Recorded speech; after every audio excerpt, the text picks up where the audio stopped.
প্রবাসে বসবাসরত প্রবাসীদের সাথে নিয়ে একযোগে কাজ করার অঙ্গীকার ব্যক্ত করলেন জামাইকা বাংলাদেশ অ্যাসোসিয়েশন জেবিএ সভাপতি এবং সাপ্তাহিক কাজকাল সম্পাদক শাহনেওয়াজ। জেবিএ আয়োজিত এক ইফতার মাহফিলে কমিউনিটিতে পিছিয়ে পড়া ও অসহায় মানুষের সহায়তার প্রত্যয় ব্যক্ত করেন তিনি। আমাদের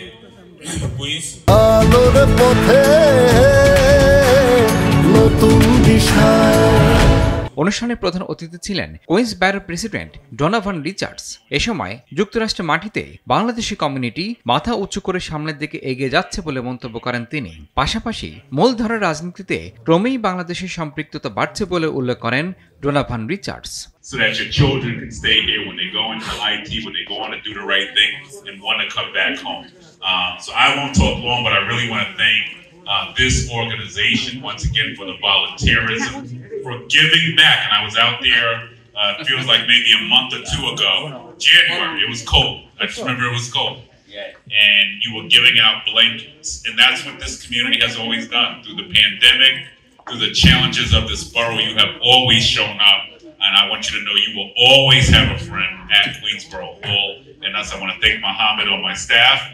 আর সভাপতির বক্তব্যে কমিউনিটি কল্যাণে নেয়া ইমিগ্রেশন সুবিধা সহ বিভিন্ন পদক্ষেপের কথা তুলে ধরেন সাপ্তাহিক আজকাল সম্পাদক শাহনেওয়াজ।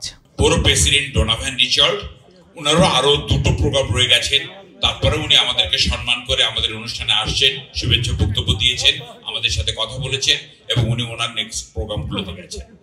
আমি অত্যন্ত আনন্দিত।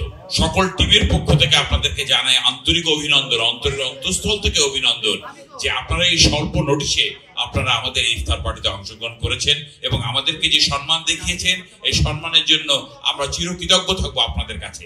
জামাইকা বাংলাদেশ অ্যাসোসিয়েশন চিরকৃতজ্ঞ থাকবে আপনাদের কাছে, আপনারা এই অল্প নোটিশের ভিতরে এসে আমাদের যে সম্মান দেখিয়েছেন।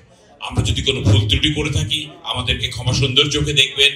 আমরা কর্মক্ষেত্রে যে কোনো কাজ করতে গেলেই কিছু না কিছু ভুল ত্রুটি হয়।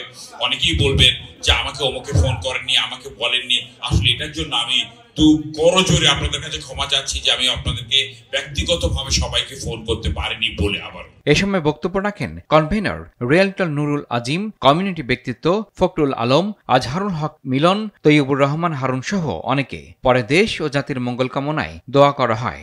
ইফতার মাহফিলে দোয়া ও মোনাজাত পরিচালনা করেন দারুস সালাম মসজিদের ইমাম কারি আব্দুল মুকিত। ইমরুল হাসান, RTV।